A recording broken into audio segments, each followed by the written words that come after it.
우리 에베소서 4장 11절 12절만 함께 보도록 하겠습니다. 혹시 한번 찾아봐 주시고요. 에베소서 4장 11절 12절 함께 보도록 하겠습니다. 다 찾으셨으면 함께 읽도록 하겠습니다. 자, 함께 읽습니다. 자, 시작. 그가 어떤 사람은 사도로, 어떤 사람은 선지자로, 어떤 사람은 복음 전하는 자로, 어떤 사람은 목사와 교사로 삼으셨으니 이는 성도를 온전하게 하여 봉사의 일을 하게 하며 그리스도의 몸을 세우려 하심이라. 아멘. 어떤 말씀을 같이 나눠야 될지 정말 고민 많이 했습니다. 그래서 설교를 해야 되나, 강의를 해야 되나, 아니면 어떤 리더십 특강을 해야 되나, 계속 머릿속이 복잡했어요. 욕구가 많은가 봐요. 여러 가지인가 본데. 그래서 고민하다가 이제 그런 생각을 했어요. 재직 수련회인데 내년부터는 재직 수련회를 따로 안 하려고 해요. 그래서 어떤 걸 하려면 이제 신임으로 재직하시는 분들만 한 2주 정도 좀 이렇게 재직 교육하고 그분들이 세워졌으면 좋겠다. 그리고 기존에 하시는 분들은 제가 보니까 사역자 총회가 있어서 그때 조금 더 충실하게 준비하고 따로 재직 수련회는 안 해도 되겠다라는 생각을 하고요. 그래서 내년부터는 신임 재직들만 따로 이렇게 교육할 예정입니다. 그러다 보니까는 그래 처음이자 마지막일 수도 있어서 그냥 오늘 제가 그 제목에 한 것처럼 재직 전체적인 한번 스케치를 한번 하는 것도 좀 필요하겠다. 그래서 오늘은 전체적으로 이 재직이 뭔가에 대해서 쭉 한번 훑어보는 시간을 갖고요. 그리고 같이 말씀도 나누고 기도도 하고 그런 시간을 갖도록 하겠습니다.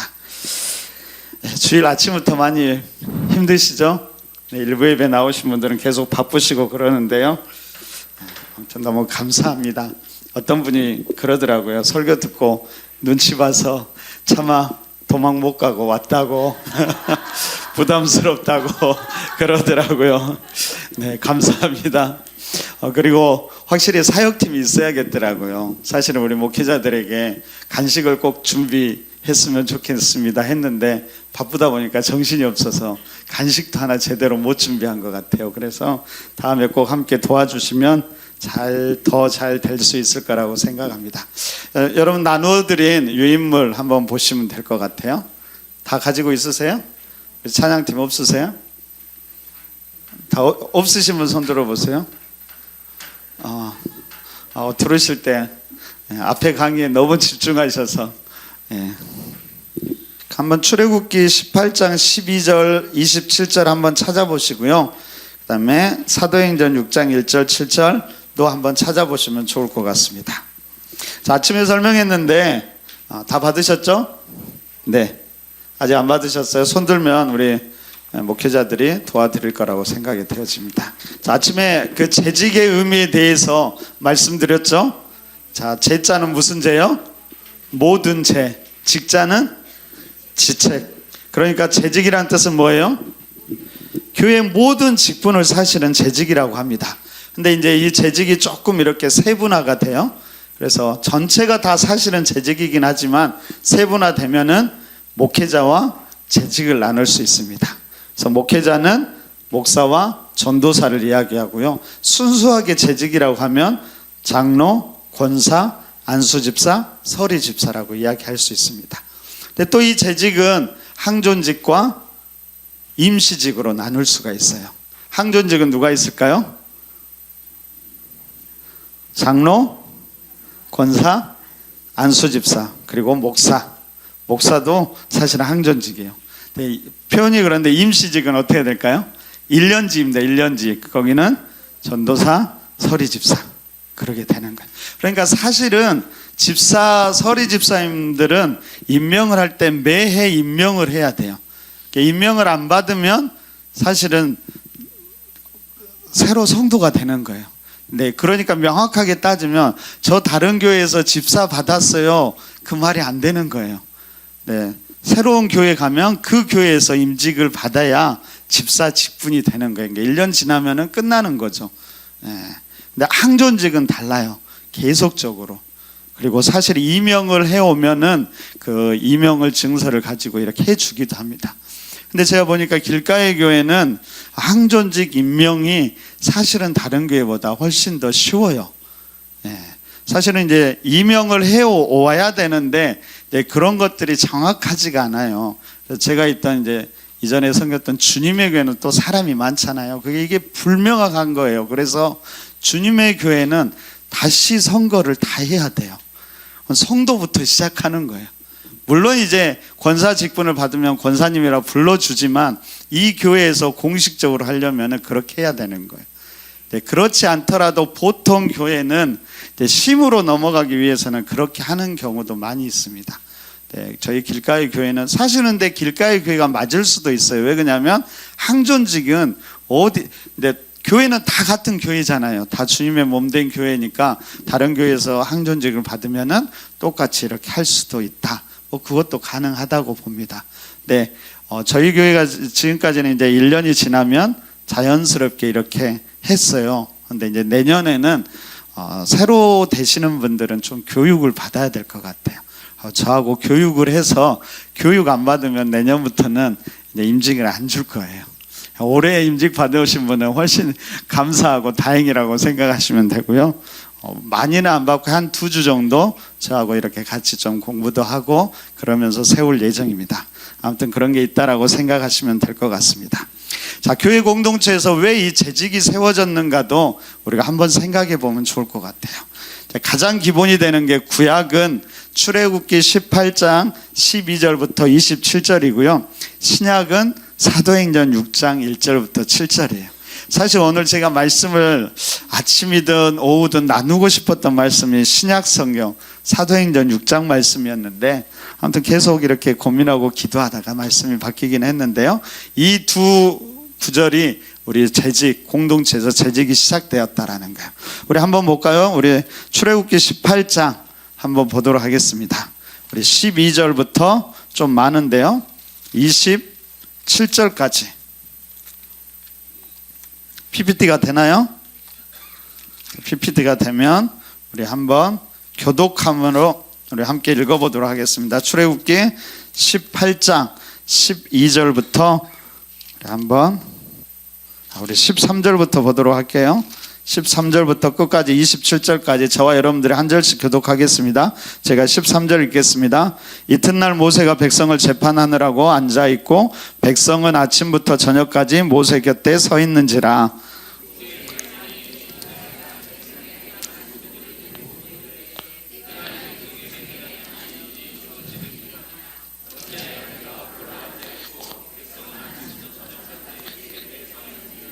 모세가 그의 장인에게 대답하여 백성이 하나님께 물으려고 내게로 옴이라.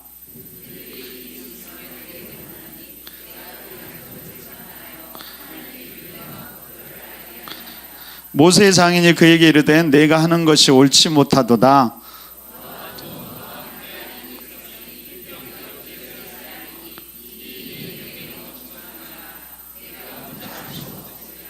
이제 내 말을 들으라. 내가 내게 방침을 가르치리니 하나님이 너와 함께 계실지로다.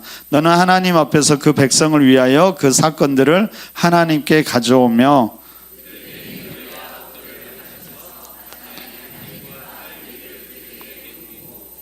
너는 또 온 백성 가운데 능력 있는 사람들 곧 하나님을 두려워하며 진실하며 불의한 이익을 미워하는 자를 살펴서 백성 위에 세워 천부장과 백부장과 50부장과 10부장을 삼아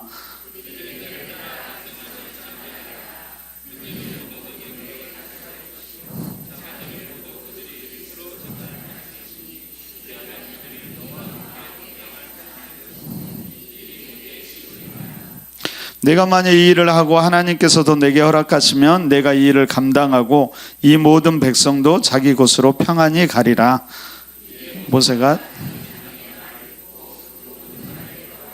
모세가 이스라엘 무리 중에서 능력 있는 사람들을 택하여 그들을 백성의 우두머리 곧 천부장과 백부장과 50부장과 10부장을 삼음에 그들이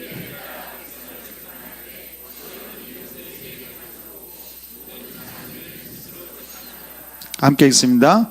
모세가 그의 장인을 보내니 그가 자기 땅으로 가니라. 네, 이제 모세가 백성들하고 이제 출애굽해서 있었는데, 그래서 시내산에서 머물고 있었는데요. 장인이 이드로였어요. 이드로가 이렇게 방문을 했어요. 근데 그 모세를 보니까 하루 종일 백성들하고 이렇게 재판하고 있는 모습을 본 겁니다. 그런 상황들을 봤어요. 13절에 보니까 모세가 재판하느라고 앉아있고, 말씀을 띄워주시면 될 것 같아요. 백성들은 아침부터 저녁까지 모세의 곁에 서 있었어요. 그리고 14절에 보니까 모세의 장인 이드로가 도대체 이게 무엇 하는 거냐, 지금 어떻게 왜 이렇게 하는지를 묻습니다. 그러니까 15절 16절에 보니까 모세가 재판을 통해서 하나님의 율례와 법도를 알게 한다라고 이야기하고 있어요. 근데 그런 백성들이 많았던 것 같아요. 그러니까 다 기다리고 있는 거예요. 이제 그걸 보면서 이드로가, 모세 장인이 17절에 보니까 이렇게 판단을 합니다. 그것이 옳지 못한 것 같다, 비효율적인 것 같다라고 이야기하죠. 왜 그럴까요? 18절에 보니까 계속 이렇게 하다 보면은 필경 모두가 기력이 쇠할 것이다. 모세도 마찬가지고 기다리는 백성도 마찬가지일 거다. 그래서 이 일이 너무 중함이라 내가 혼자 할 수 없을 거라고 이야기합니다. 그러면서 모세의 장인 이드로가 대안을 제시하죠. 그 대안이 뭐였을까요? 그 전에 한 가지가 있습니다. 19장부터 보면은 먼저 모든 백성들에게 하나님의 율례와 법도를 가르치라고 합니다. 이게 기본적으로 모든 백성들이 그걸 알고 있어야 되는 거죠.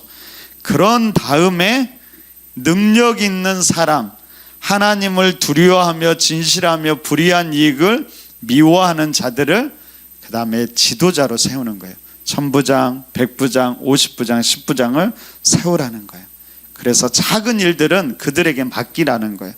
근데 그들이 해결하기 어려운 일들은 모세에게 가지고 오면 그 일들을 해결하게 했습니다.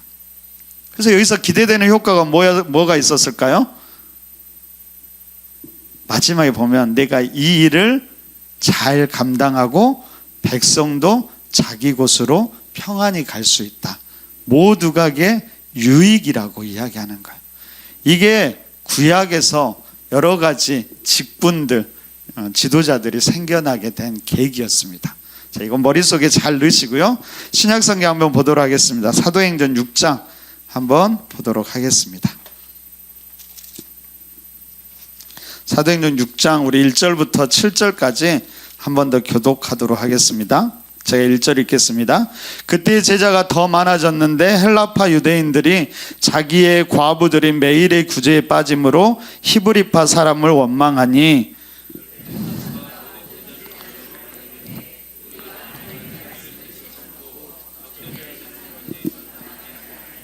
형제들아 너희 가운데서 성령과 지혜가 충만하여 칭찬받는 사람 7을 택하라. 우리가 이 일을 그들에게 맡기고 온 무리가 이 말을 기뻐하여 믿음과 성령이 충만한 사람 스데반과 또 빌립과 브로고로와 니가노르와 디몬과 바메나와 유대교에 입교했던 안디옥 사람 리골라를 택하여 우리 7절 함께 읽을까요?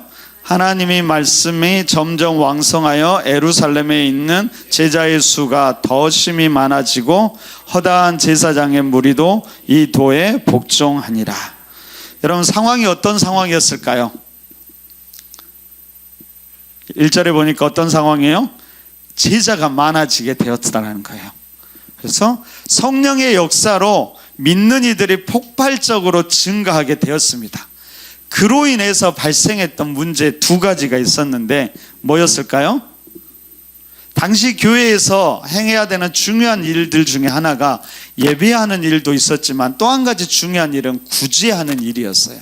그러나 이게 사람이 폭발적으로 많아진 거예요. 갑자기 베드로가 설교했더니 막 3,000명이 믿고 그러잖아요. 그러다 보니까는 이제 어떤 일이 생겼냐면 당시 유대교회는 히브리파와 헬라파들이 함께 있었어요. 히브리파는 뭐냐면 본토 지역에 머물러 있었던 사람들, 그러니까 뭐 저희 교회로 하면 이 지역 사람들이에요. 그다음에 헬라파는 뭐예요? 해외파들, 해외에 지내다가 온 사람들, 이렇게 어울려 있었어요. 주류가 누구였을까요? 히브리파 사람들, 히브리파 사도들도 다 히브리파였어요. 그런데 이제 구제를 이렇게 했는데 사실은 누가 더 어려운 사람이 많았을까요? 본토 사람보다 헬라파들이 아마 더 많았을 거예요. 근데 사도들이 일부러 그런 건 아닌데 계속 구제를 다 하고 있는데 이상하게 헬라파들이 계속 구제해서 헬라파 과부들이 소외되는 거예요. 그러다 보니까 불평이 생기기 시작했던 거죠. 처음에는 에이 그럴 수도 있지 했을 거예요. 그런데 자꾸 빠지니까 이거 혹시 어떤 의도가 있는 게 아니야라고 생각하기 시작하죠. 그러면서 이제 헬라파들이 문제가 생겨서 문제를 제기하기 시작하는 거예요. 이게 보이는 문제였어요. 근데 거기에는 보이지 않는 문제도 있었어요. 보이지 않는 문제가 뭐였을까요? 이게 이제 드러나는 문제였고 그 속에 드러나지 않는 문제는 뭐였을까요? 사도들이 원래는 뭘 해야 돼요? 말씀과 기도에 전념해야 되는데 이 일을 감당하기도 힘든 거예요. 근데 사람이 여러분 중요한 일이 있고 급한 일이 있으면 중요한 일을 해야 돼요. 근데 어떤 일에 먼저 우리 마음이 가요? 급한 일에 가요. 중요한 일은 말씀과 기도하는 일이 중요한데 급한 일은 뭐예요? 구제하는 일이 중요하다는 거예요. 그래서 이걸 못하게 되는 거예요. 그래서 여기에 일을 하게 됐는데 사도들이 사실 이게 전문가가 아니에요. 그렇죠? 사도들 잘 못해요. 그러니까 여기에 문제가 생기기 시작했다라는 거예요. 그리고 이것이 공동체를 위협하기 시작했다라는 겁니다. 대안이 뭐였을까요? 대안이 뭐였어요? 7명의 집사를 뽑는 거예요. 그런데 여기를 보면서 우리가 좀 집중해야 될 것은 어떤 공동체에 어떤 문제가 생겼을 때 오늘 이 6장을 잘 보면은요, 사도들은 무엇을 생각했냐면 단지 문제만을 생각하지 않았어요. 이 문제를 어떻게 해결할 것인가를 생각하기 이전에 더 중요하게 생각한 게 뭐였냐면 왜 이 문제가 생겼냐는 거예요.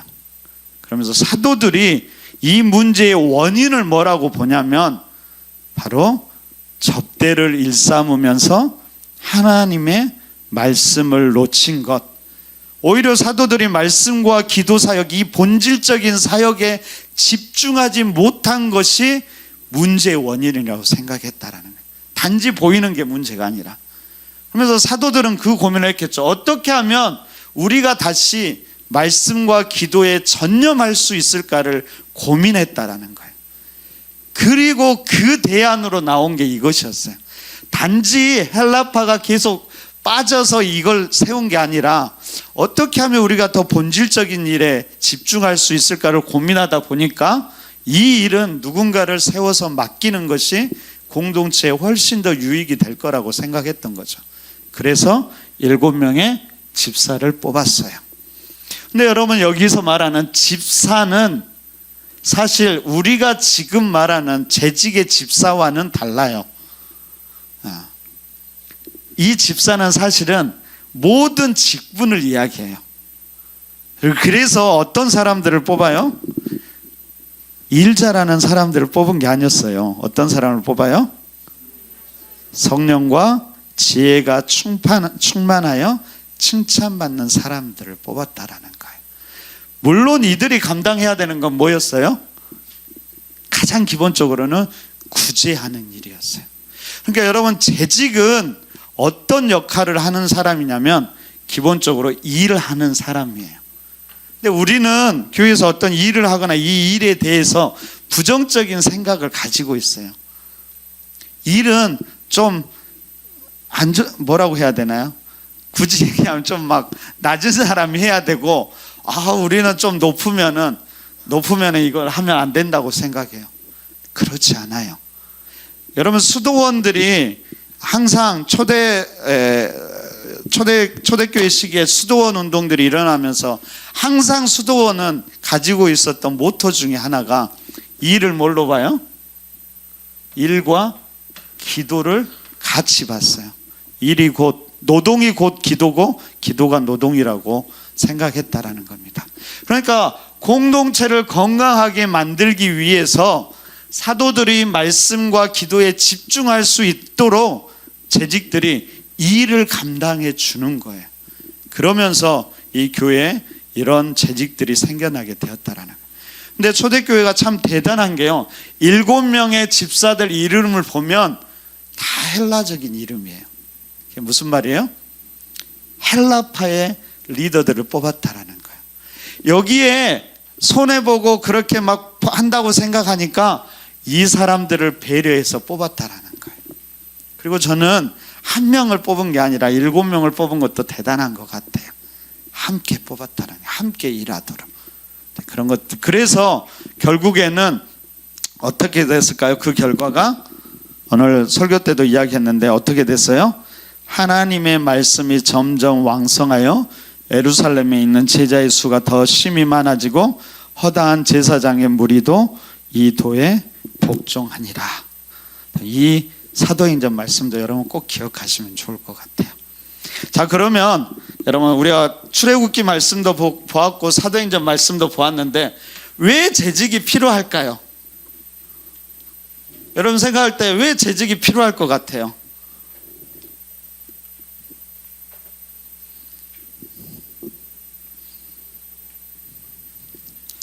재직의 필요성 첫째, 여러분 생각할 때 교회의 첫째는 교회의 이중적인 구조라는 걸 알아야 돼요.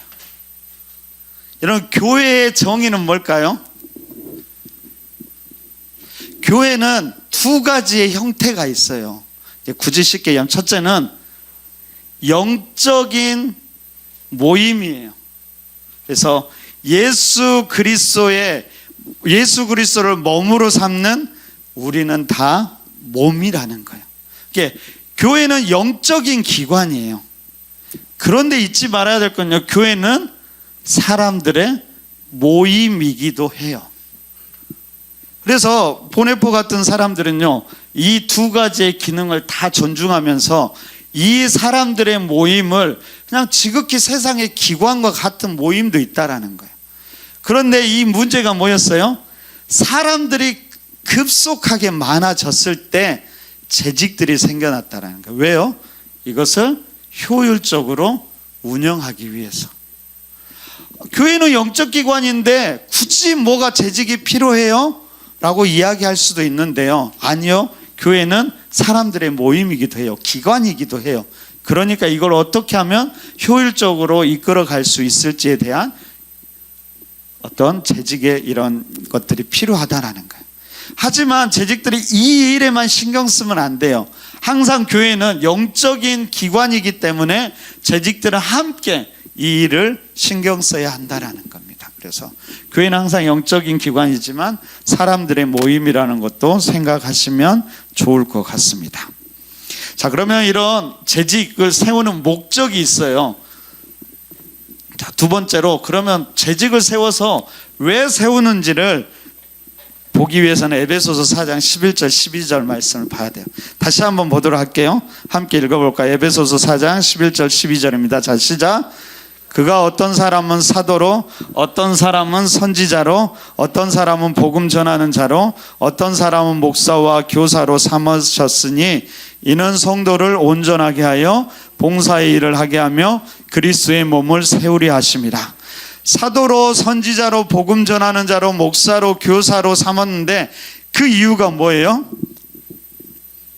첫째는 성도를 온전하게 하기 위하며, 성도를 세우기 위하는 거예요.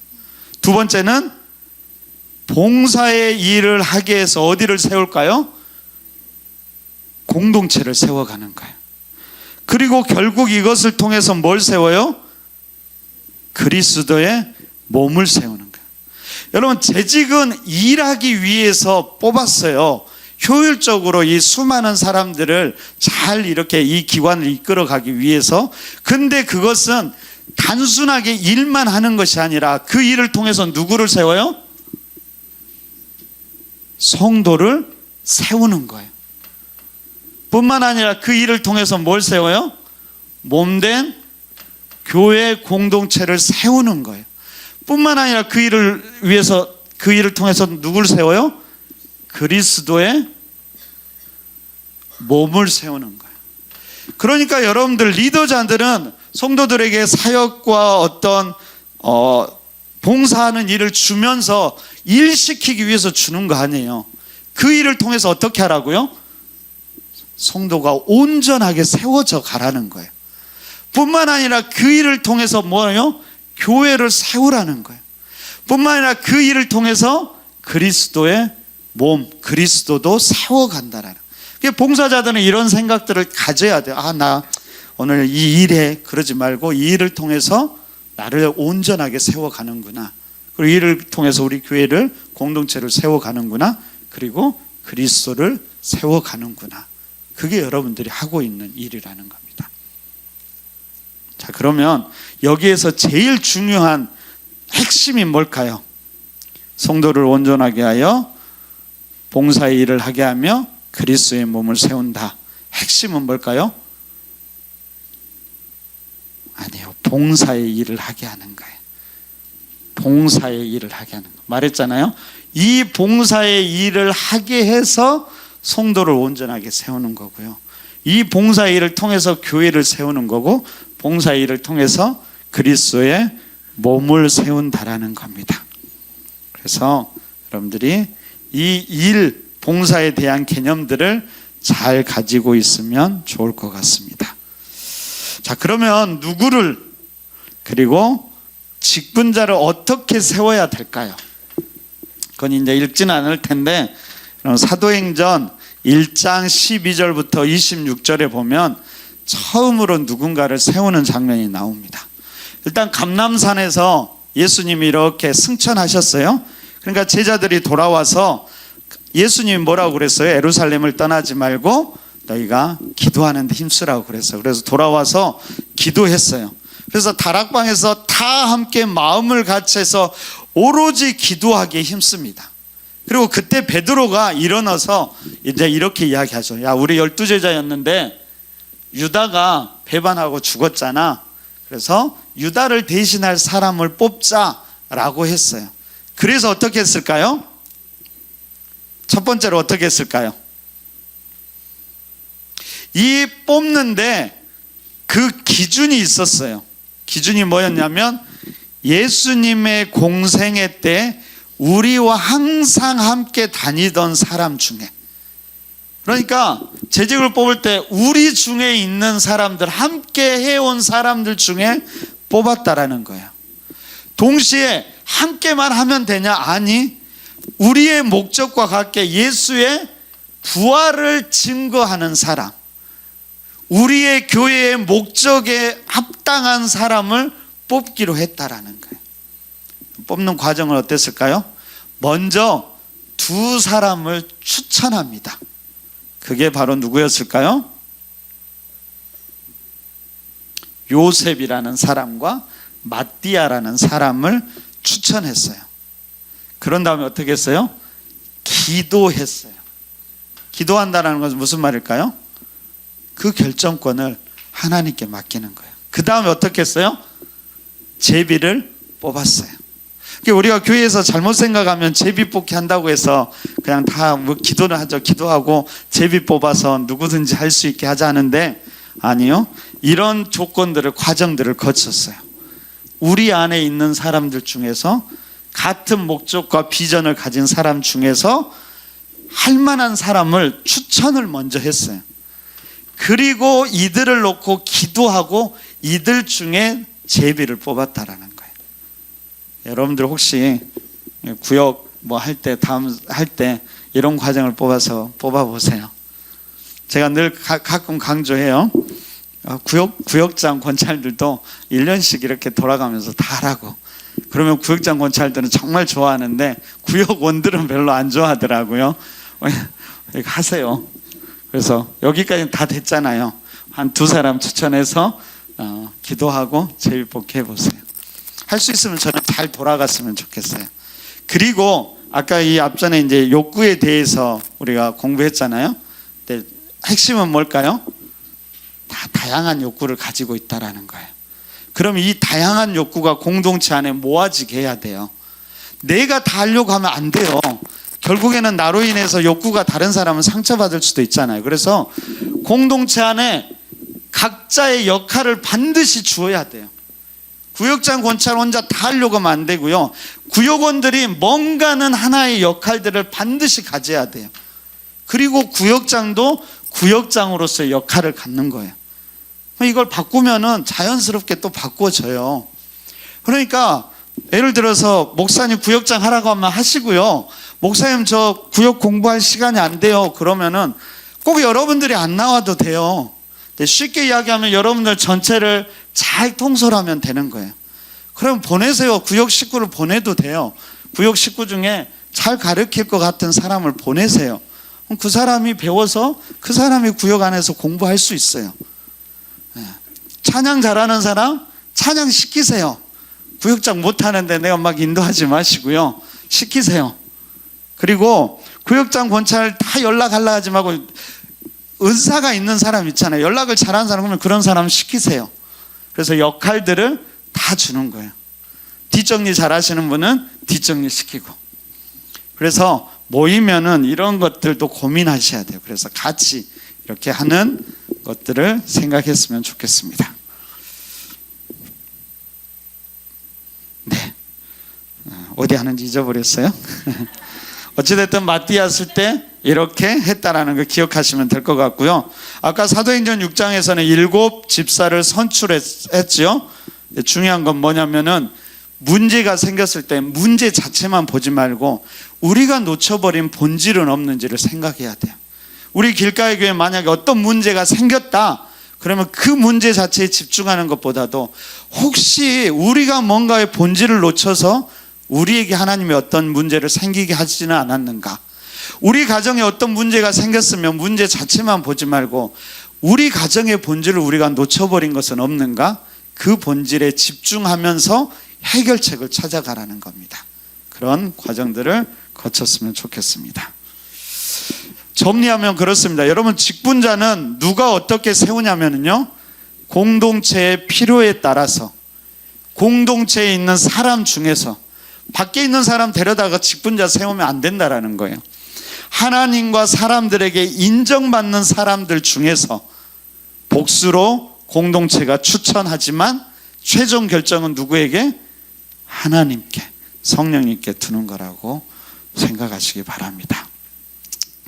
교회 직분자의 자격을 보면은요, 디모데전서 3장 1장 13절, 디도서 1장 5장 9절이 있는데요, 제가 이렇게 읽어드릴게요. 어떤 사람을 성경이 뽑으라고 하냐면 선한 일을 사모하는 자, 책망할 것이 없는 자, 한 아내의 남편, 절제하는 자, 신중하는 자, 단정한 자, 나그네 대접을 잘하는 자, 가르치기를 잘하는 자, 술과 흡혈을 금하는 자, 구타하지 않는 자, 관용하는 자, 다투지 않는 자, 돈을 사랑하지 않는 자, 자기 집을 잘 다스리는 자, 교회 공동체의 일정 기간 속한 자, 자기 고집대로 행하지 않는 자, 외인에게도 선한 증거를 얻는 자, 정중한 자, 일구이연하지 아니한 자, 술에 임박히지 아니한 자, 더러운 일을 탐하지 않는 자, 깨끗한 양심의 믿음의 비밀을 지킨 자, 신앙의 연조가 깊은 자.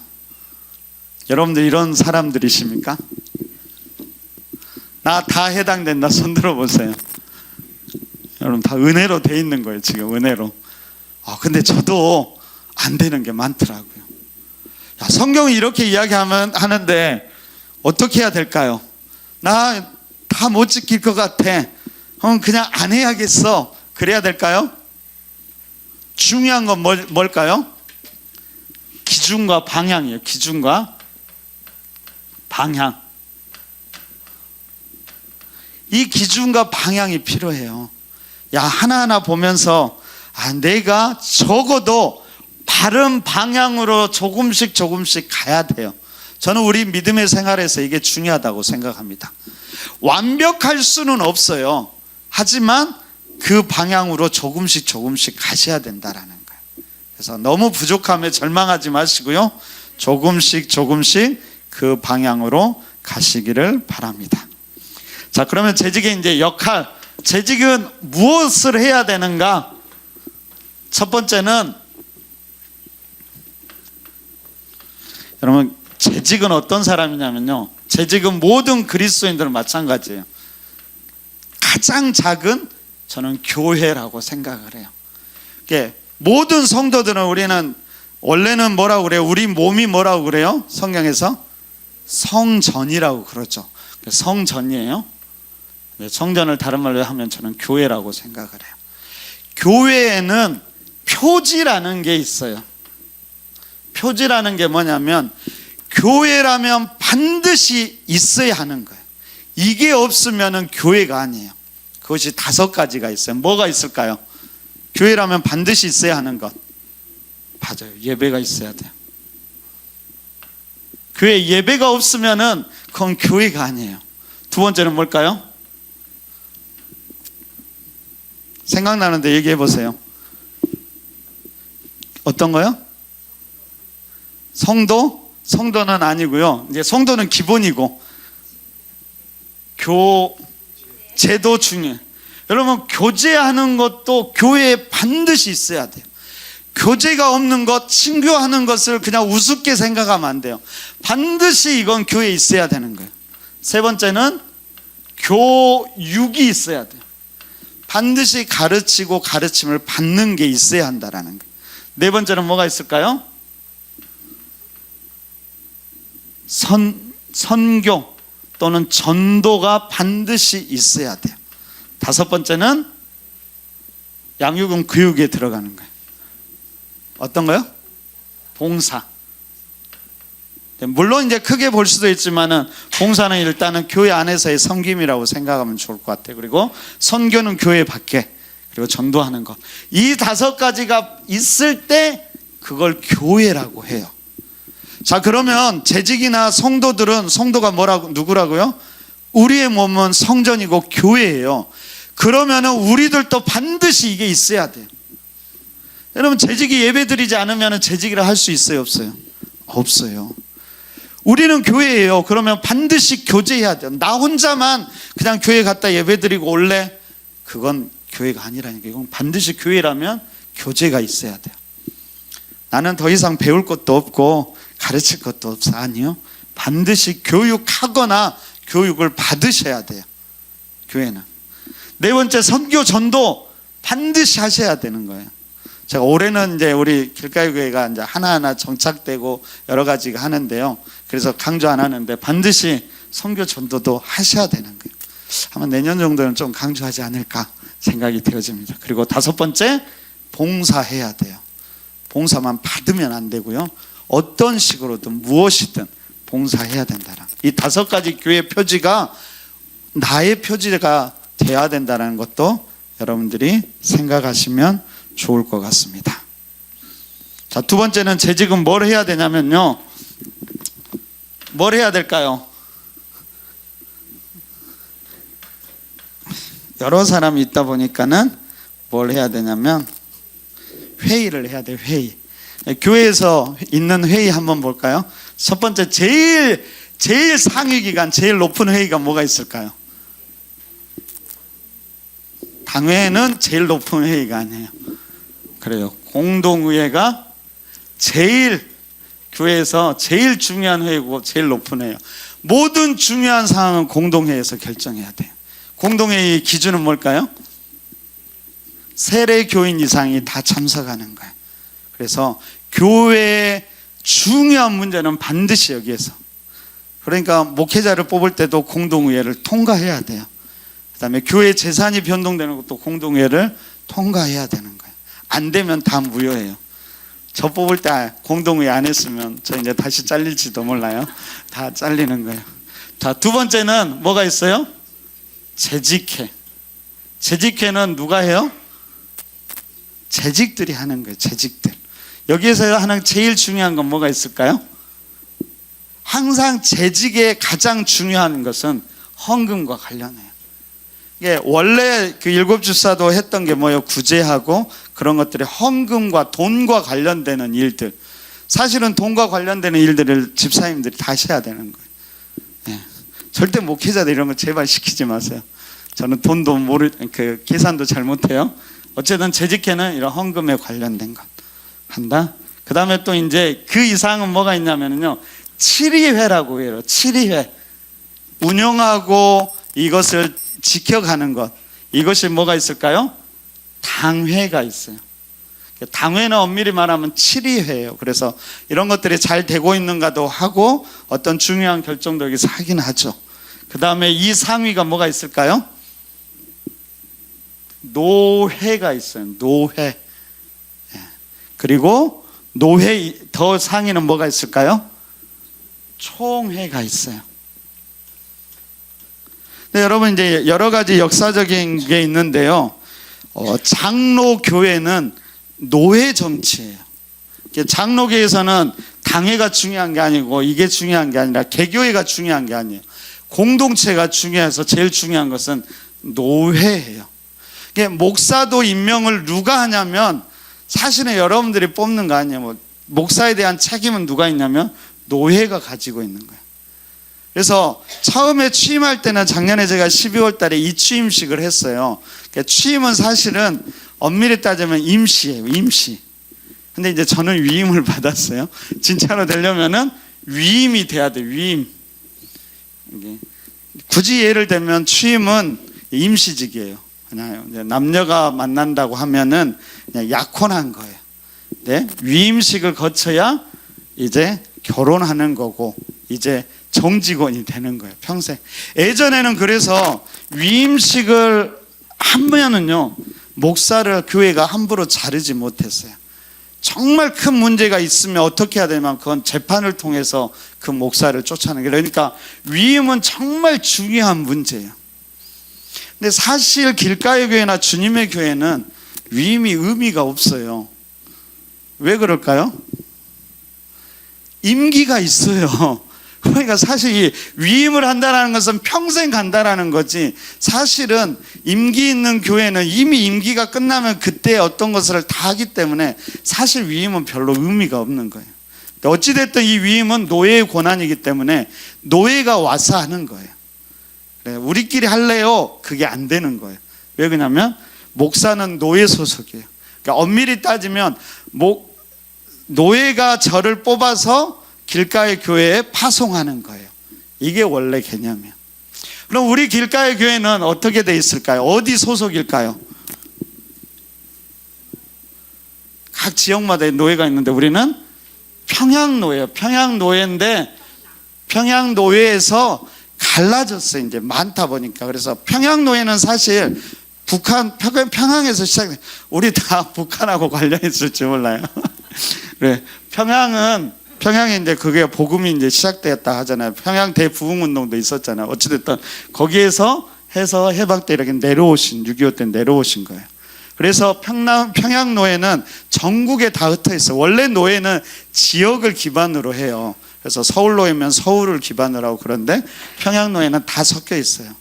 그런데 이제 평양 노예가 너무 크고 많다 보니까 나누어졌어요. 그래서 한 몇 년 전이었던 것 같아요. 제가 주님의 교회인가 있을 때니까 이것을 평남 노예로 나눠줬는데 우리가 평남 노예에 속해 있어요. 평남 노예 중에서 우리가 강북 쪽에 이렇게 있다고 해서 강북 시찰이라고 그래요. 자, 우리는 총회는 어디일까요? 총회. 우리는 교단이 어디예요? 교단. 그냥 통합이라고 하면 안 되고요. 대한예수교 장로회 통합 측이에요. 그리고 우리는 장로회 소속된 통합교단이에요. 그러면 제일 비슷한 장로회 중에서 다른 데는 어디가 있을까요?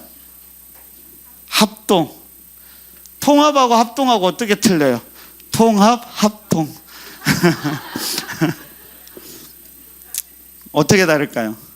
통합 출신들은 학교가 어디일까요? 광나루 장신대. 합동은 너무 잘하네요. 총신대, 이수역에 있는 총신대 출신이에요. 그래서 저희 교회 출신 목회자들은 다 장신대 출신이에요. 합동은 다 총신대 출신이에요. 이전에 있던 저는 푸른나무 교회는 담임 목사님은 통합 측이었어요. 근데 부목사들은 여러 명이 있어요. 그런 교회들도 있어요. 온누리 교회도 교단은 장로의 통합 측이에요. 근데 지금 담임 목사님은 통합 교단이 아니에요. 장신대 출신이 아니에요. 거기 하용조 목사님 때는 장신대 출신이었는데 그 다음 목사님은 다른 교단이에요. 근데 그거 다 섞여 있어요. 근데 여러분, 교단은 교단의 성격이 있어요. 통합 측은 어떤 성격일까요? 어떤 거요? 통합은 다 수용하는 거예요. 어지간하면. 자, 그래도 예를 들어서 다름보다 서로 하나 되는 것을 강조해요. 야, 정말 본질적인 것만 아니면 괜찮아. 우리 다 그냥 하나잖아. 그래요. 합동은 조금 더 보수적이어서 그 본질을 지키려고 그래요. 본질을 지키려고 그래요. 뭐가 더 중요해요? 다 중요해요. 통합측은 그래서 어지간하면 이렇게 합동하다 보니까는 잘 안 나눠져요. 그래서 통합측은 한국에서 다 통합측이에요. 근데 합동은 본질을 지키려고 하니까 나하고 다르면은 너는 이단이야. 그러면은 쪼개져야 돼요. 그래서 여기에서 수많은 교단들이 쪼개져요. 합동 보수, 합동 개혁, 합동 수백 개가 쪼개진 게, 한국 교단에 쪼개진 건 다 여기에요. 그럼 이게 무조건 나쁘다고 할 수 있을까요? 아니요. 그러기 때문에 본질은 지켜가요. 통합 측은 쪼개지지는 않아. 어지간히 이해하는데 다 이해해요. 때로는 통합 측 교단에서는 그런 데도 있어요. 우리 불교도 같이, 비록 그건 불교를 신앙적으로 이해하지는 않겠죠. 하지만 너희들도 구원받고 대화하고 설득하고 그래서 해야지. 그런 게 있어요. 그래서 여기를 비판하기도 하고 여기도 비판하기도 해요. 이런 성향이 있다라는 게. 근데 사실 따지고 보면 장로회는 다 조금 보수적이에요. 더 보수적인 데는 어디가 있을까요? 감리보다는 고신. 고신 측은 어디 측이에요? 이때는 이제 어디서 나누어지냐면요, 그 신사참배 때. 신사참배 때 장로교나 다른 교단 다 신사참배 했어요. 우리 다 신사참배 후예들이에요. 나중에 다 후회했죠. 고신 측은 끝까지 안 했어요. 감옥에 가더라도 우리야 죽으면 죽었지 안 한다. 그래서 이제 해방이 됐는데 문제가 생긴 거예요. 다 해고했는데 이 사람들은 다 정지하기 시작한 거죠. 그러면서 너네들은 다 죄인들이다. 너네는 다 어떻게 배신할 수 있냐. 그러면서 우리 독자적으로, 원래 고신 측은 부산을 중심으로 이렇게 형성이 됐어요. 그래서 요즘에는 이제 고신 측도 좀 또 막 나눠져요. 추록 성도들, 어쩐 성도들 나눠져요. 장로회보다 더 개혁적인데 대표적인 데 어디가 있을까요? 어디요? 감리교도 꼭 그럴 수도 있죠. 근데 대표적인 것은 기장측, 기독교 장로회. 원래 기독교 장로회는 어떻게 생겨났냐면요, 그 신학적인 해석, 한신대학교 그 박재준 박사님인가요? 그게 박재준 박사가 성경을 해석하는데 홍해 바다를 해석하는데 대표적으로 홍해 바다가 갈라져. 그게 있을 수 있냐? 근데 여러분, 이제 홍해라는 말이 원어적으로 보면 갈대라는 말이 있어요. 그래서 갈대가 이렇게 사람들이 지나가면 갈대가 막 적혀지잖아요. 그 모습이 바다가 갈라지는 것처럼 해서 이렇게 홍해가 갈라졌다라고 성경은 기록해 놓은 거야 라고 수업 시간에 공부를 이렇게 했어요. 교수님인데. 그러니까 학생들이 고발을 한 거야. 신학교 교수가 어떻게 지금 이것을 믿음도 없이 이렇게 할 수 있냐, 그거예요. 믿음이 없는 저 사람은 그렇다 해서 고발을 해서 이게 잘렸어요.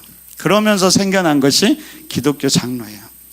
기독교 장로는 적극적으로 사회 참여를 해요. 그리고 성경도 토착화 신앙을 많이 해요.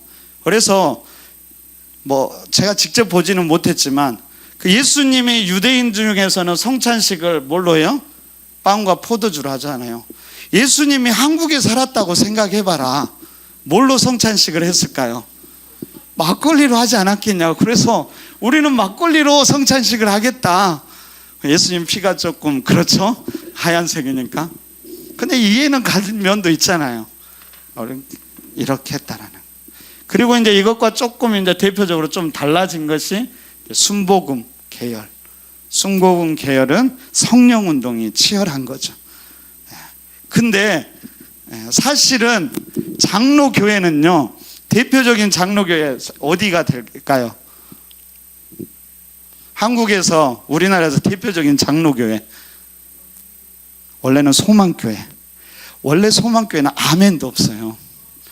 원래 장로교회는 옛날부터 양반이에요, 양반. 그래서 조용하고 근엄하게. 아멘 하는 데는 다 어디예요? 다 순복음이에요. 오늘 우리가 막 예배 드리고 막 통성기도 했잖아요. 그럼 뭐예요? 다 순복음이에요, 순복음. 지금 한국교회는 다 교단이 없어서 다 순복음이야. 이런 교단의 성격이 있어요. 근데 한국교회는 이런 교단의 성격보다 사실은 목회자에 따라서 그게 따라가는 거야. 근데 전라도에 가면은 기장측이지만 순복음, 전라도는 또 순복음 같아요. 왜 그러냐면 이제 우리나라 선교 정책 할 때 이렇게 다 나누어서 했어요. 그래서 전라도는 누가 가고, 왜 그러냐면 싸우잖아요. 그래서 미국에서 이렇게 선교할 때 전라도는 누가 가고 경상도는 누가 가고 이걸 다 좀 나누었어요. 싸우지 않도록. 그때 이제 전라북도에 순복음, 기장 측에서 이제 선교를 했죠. 그래서 전라북도 가면은 기장 측 교회가 많아요. 근데 기장 측 교회가 다 순복음이에요. 막 청송하고요, 철회하고 막 그래요. 그러니까 이게 교단이지만은 다양한 색깔이 있다. 근데 여러분, 우리 안에서는 이렇게 막 나눠진 것 같지만 외국인들이 해외에서 보면 사실은 우리는 다 보수적인 거예요. 그러니까 그렇게 싸우지 말고요, 그냥 잘 믿으면 되는 거예요. 이렇게 했더니 시간이 다 가버렸어요. 해야 될 게 많은데, 어찌됐든 우리는 어디라고요? 대한예수교 장로회 통합 측, 그 다음에 노예는 평남노예, 그 다음에 강북에 있으니까 강북시찰이라고 기억하시면 될 것 같습니다. 다른 것은 여러분들이 다 그냥 알아서 하시면 될 것 같고요. 제가 오늘 설교 때도 했지만은 여러분 한번 이제 좀 생각해 보고 싶은 거 하나만 이야기하고, 그다음에 우리 좀 위원회 잠깐 좀 소개하고 우리 장로님들 하고 오늘 시간을 마쳤으면 좋겠습니다. 일단 우리가 좀 생각해 봐야 될 게 뭐가 있냐면, 저희 구조에 대해서 좀 생각해 봤으면 좋겠어요. 저희 길가의 교제를 좀 한눈으로 적어도 재직들은 알고 계시는 게 좋을 것 같아요. 당회가 있어요. 그리고 여기에서 하나는 목회자 그룹이 있어요. 그렇죠? 그 다음에 아까 말했던 위원회가 있어요. 그 다음에 뭐가 있을까요? 그 다음에 기관과 사실은 자치회가 있어요. 그 다음에 이제 또 어떤 교회에서는 뭐 다양하게 이야기도 하기도 하는데, 뭐 여기다 구역을 빼기도 하고요. 구역을 어디에다 넣냐가 이제 고민인데, 일단은 저희는 봐서 원래는 독립돼 있는데 제가 작년 할 때 일단은 구역도 위원회 안으로 넣었으면 좋겠다라고 제가 일단 건의는 했어요. 그래서 우리 안에 이제 위원회가 6개, 예배위원회, 그 다음에 뭐가 있죠? 선교위원회, 그 다음에 봉사위원회, 교육위원회, 양육위원회, 관리위원회. 제가 그래서 이 양육위원회 이름을 좀 바꾸자고 했어요. 예를 들면 보통 교회는 여기를 소그룹위원회 해요. 그래서 여기에 새가족도 넣고요, 그 다음에 구역도 넣고 이런 식으로 들어가는 거예요. 예배위원회 산하에서 이제 여러 가지가 있겠죠. 음악을 담당하기도 하고, 이제 예배 준비를 하기도 하고, 성찬도 하기도 하고, 이제 여러 가지 팀들이 존재하는 거예요. 여러 가지. 이게 저희 교회의 구조예요. 근데 여러분들이 이걸 정도는 가지고 있어야 되고요. 우리가 제일 중요하게 생각하는 것은 사실은 위원회. 그래서 사실은 실제적으로 교회가 잘 운영되기 위해서는 어떻게 해야 되냐면 각 팀장들이 잘 하셔야 돼요. 실제적인 일들은 각 팀에서 되는 거예요. 그리고 이 위원회는 어떤 역할을 해야 되냐면 각 팀들이 하나 될 수 있도록 잘 조율해야 되는 거예요. 그리고 위원장님들은 다 장로님들이 하시잖아요. 장로님들이 뭘 해요? 당회를 해요.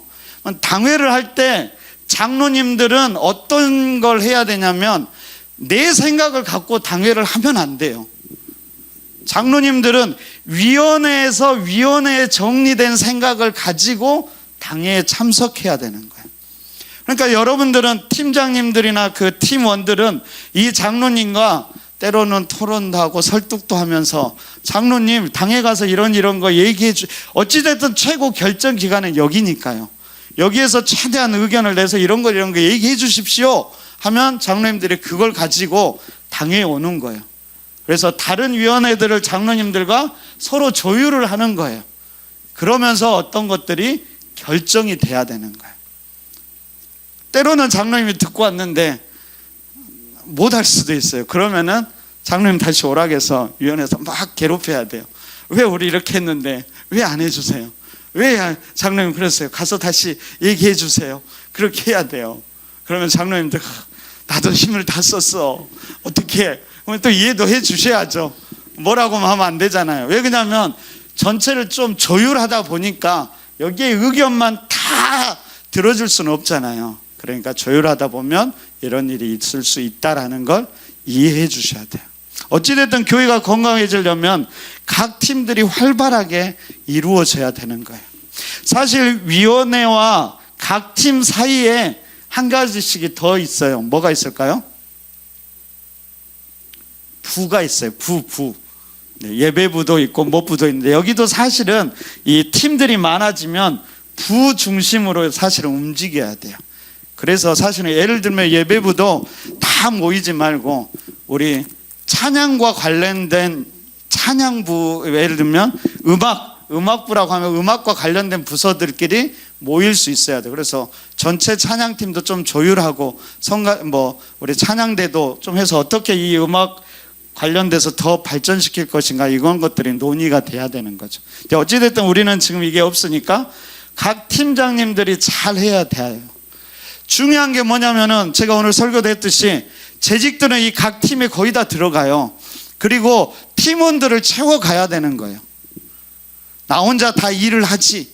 여러분 일이 중요한 게 아니라 아까 일이 뭐라고 그랬어요? 일을 통해서 세워가는 거예요. 온전하게 만들기 때문에 반드시 책임을 지고 채워가는 거예요. 내 일이 중요한 게 아니라니까. 그래서 나 혼자 다 할 거야. 그건 옳지 않은 생각이에요. 그래서 팀원들을 끝까지 채워가야 돼요. 여러분들과 저하고 1년 동안 노력하면서 채워가야 되는 거예요. 그러면은 이 교회 속에, 이 구조 속에 사실 교인들이 다 들어가야 돼요. 그럴 때 우리 길가의 교회가 건강해질 수 있다라고 생각이 되어집니다. 네. 마음 같아서는 저한테 독재력을 주면은 다 은퇴도 없애고 싶어. 다 그냥 끝까지 하늘나라 가기 전까지는 다 헌신했으면 좋겠는데 그게 안 되니까요. 아무튼 할 수 있을 때 최선을 다했으면 좋겠습니다. 여기까지 하고요. 혹시 적어도 재직들끼리는 좀 잘 알았으면 좋겠어요. 우리 위원회 좀 이렇게 알았으면 좋을 것 같아서 우리 위원회 잠깐 인사하고 소개하는 시간 갖고 전체 시간을 좀 마무리했으면 좋겠습니다.